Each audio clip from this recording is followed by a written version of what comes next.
नमस्कार, मेरा नाम है निखिल। आप देख रहे हैं news for nation. Supreme court में केंद्र सरकार के द्वारा एक हलफनामा दिया गया है जिसमें यह कहा गया है कि जातिगत जनगणना नहीं होनी चाहिए। अब इसके बाद बिहार में एक बार फिर से जातिगत जनगणना को लेकर बवाल मचता नजर आ रहा है। बीजेपी अपना सुर बदलती हुई दिखाई दे रही है। आपको बता दें कि बिहार में एक प्रतिनिधिमंडल गया था जो कि प्रधानमंत्री से मुलाकात किया था जातिगत जनगणना को करवाने को लेकर के, जिसमें बीजेपी की ओर से पहुंचे थे जनक राम।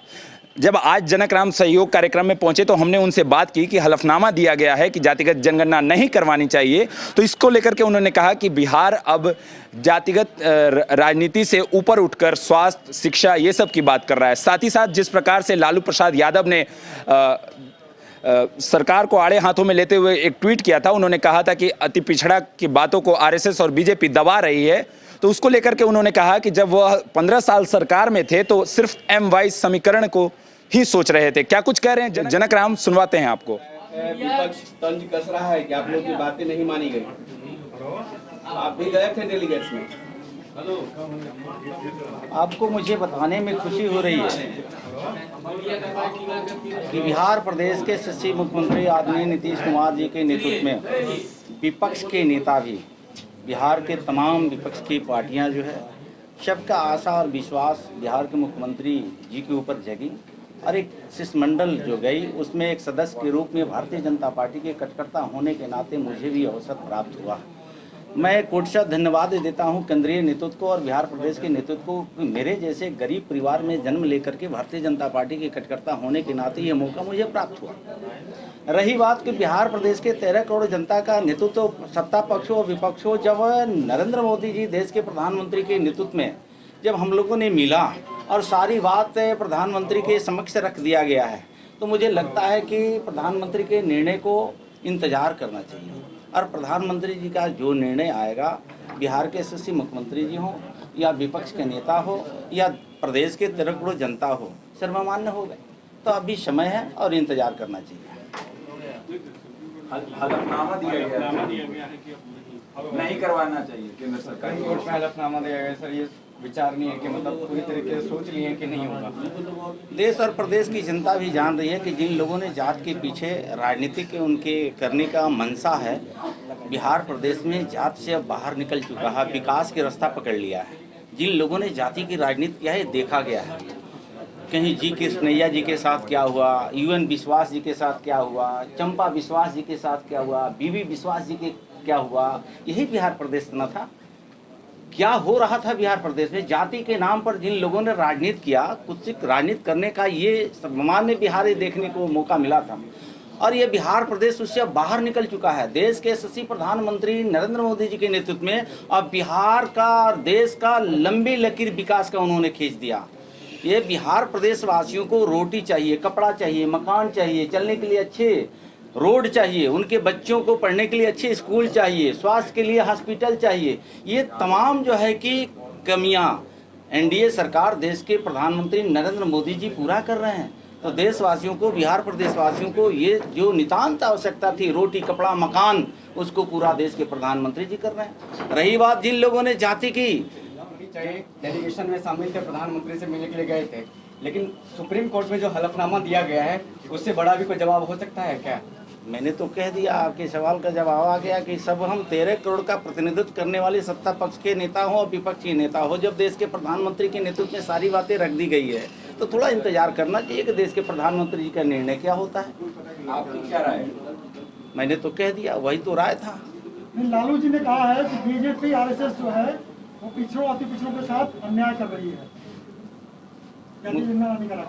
मुझे लगता है कि लालू जी भी हिंदू हैं और RSS एक संस्कार देने का परंपरा है सभी जाति, धर्म, मजहब के लोगों को। ये राजनीतिक दल नहीं है RSS, ये देश में सभी समाज के लोगों को मुख्य धारा में लाने का एक काम करती है। और मुझे लगता है कि माननीय लालू प्रसाद यादव जी भी RSS के बारे में अच्छी तरह जानते हैं। राजनीतिक स्टंट खेल खेलने के लिए कुछ RSS के आड़ में लोग राजनीति कर लेते हैं, उसमें लालू प्रसाद यादव जी सर्वमान्य हैं।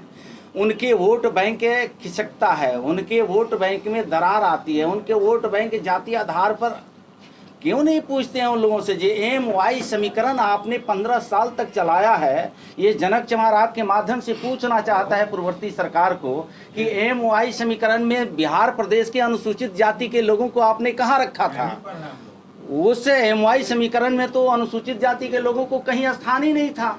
लेकिन धन्य है देश के प्रधानमंत्री आदरणीय नरेंद्र मोदी जी, धन्य है बिहार प्रदेश के NDA सरकार, जो वही लालू प्रसाद यादव की सरकार थी 15 साल के कुशासन में, जो अनुसूचित जाति के लोगों ने, EBC के लोगों ने, OBC के लोगों ने रिजर्वेशन का मांग करते रहे। पटना जब आते थे लाठी डंडा चलाई जाती थी, मार करके उनको भगाया जाता था। धन्य है बिहार प्रदेश की सरकार, NDA सरकार, नीतीश कुमार जी के नेतृत्व में भारतीय जनता पार्टी ने सहयोग करती है। और जब सरकार बनती है तो दलितों को, EBC को, OBC को, माइनॉरिटी को पंचायती राज में रिजर्वेशन दे करके आज मुखिया हो, जिला पार्षद हो, BDC हो, वार्ड हो, पंचायत हो, सरपंच हो, सबको मौका अगर दिया तो पूर्ववर्ती सरकार ने नहीं दिया, NDA सरकार ने दिया।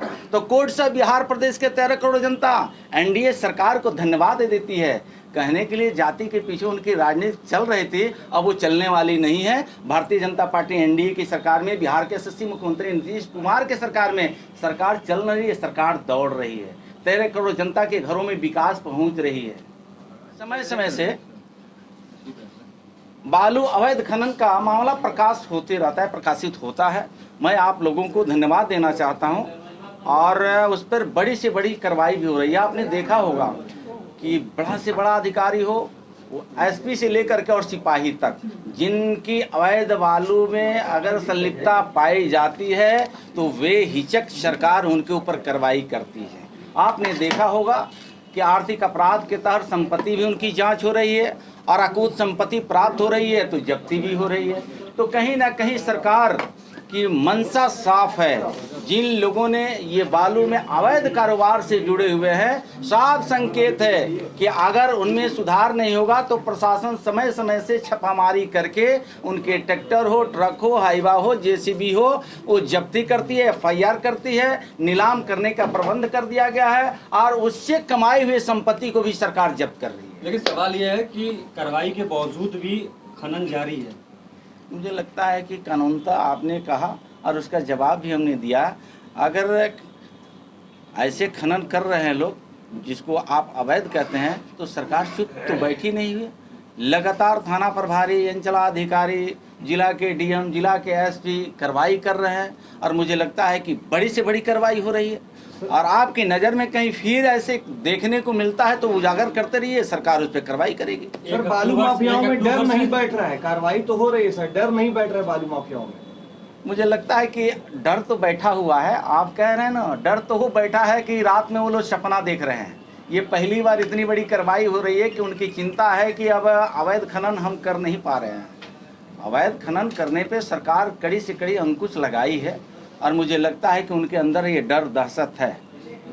मैं पूर्णतः फिर आपको कहना चाहता हूं कि अवैध कारोबार करने वाले बालू संबंधित वो सावधान हो चुके हैं। अगर उनमें कहीं इस रवैये में कहीं देखने को मिलती है तो फिर उजागर कीजिए और उनके ऊपर कार्रवाई होती रहेगी। 1 अक्टूबर से जो सिया का पुनर्गठन हुआ, 1 अक्टूबर से सही बंदोबस्ती किया जाएगा, उसको लेकर के बालू खनन नहीं होता है, लेकिन 1 अक्टूबर से खनन प्रारंभ होगा सुगम तरीके से और सरकारी दर पे आम लोगों को बालू मुहैया हो, इसके लिए सरकार चिंतित है और मुझे लगता है कि 1 तारीख से पूर्णतः बालू खनन प्रारंभ हो जाएगा।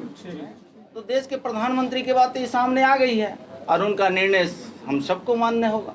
तो अभी प्रधानमंत्री जी का इस पर निर्णय आया नहीं है, निर्णय आएगा तो आपके सामने सब बात आएगी। कर्नाटक में जो घटना घटी है कि कुत्ते बिल्ली का हो सकता है, मंदिर तो उसको फाइन किया जाता है कर्नाटक में, कैसे देखते हैं इसको? मांझी जी ने ट्वीट करके इस पर दुख जाहिर किया। मांझी जी का भी दुख। मुझे लगता है कि ये देश में हिंदू को लड़ाने की जो परंपरा चली आ रही है, मैं एक दलित चमार होने के नाते कहना चाहता हूँ कि जो बार बार इस तरह के जो बातें आती है, यह देश के नौजवान और हिंदू से कहना चाहता हूँ कि मस्जिद में जाने पर क्या स्थितियाँ होती हैं।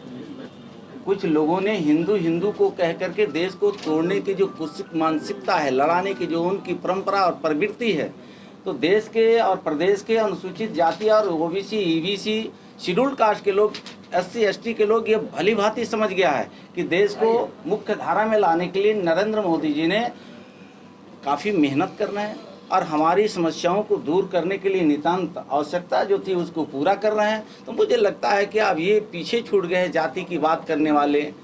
अब कहीं ना कहीं वो समाज को, दबे कुचले वंचित लोगों को रोटी कपड़ा मकान की अति आवश्यकता थी, जिसको नरेंद्र मोदी जी पूरा कर रहे हैं।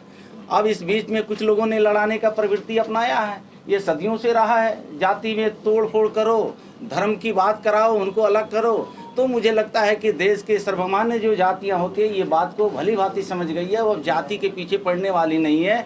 देश के यशस्वी नरेंद्र मोदी जी के नेतृत्व में अब देश चल चुका है, प्रदेश चल चुका है।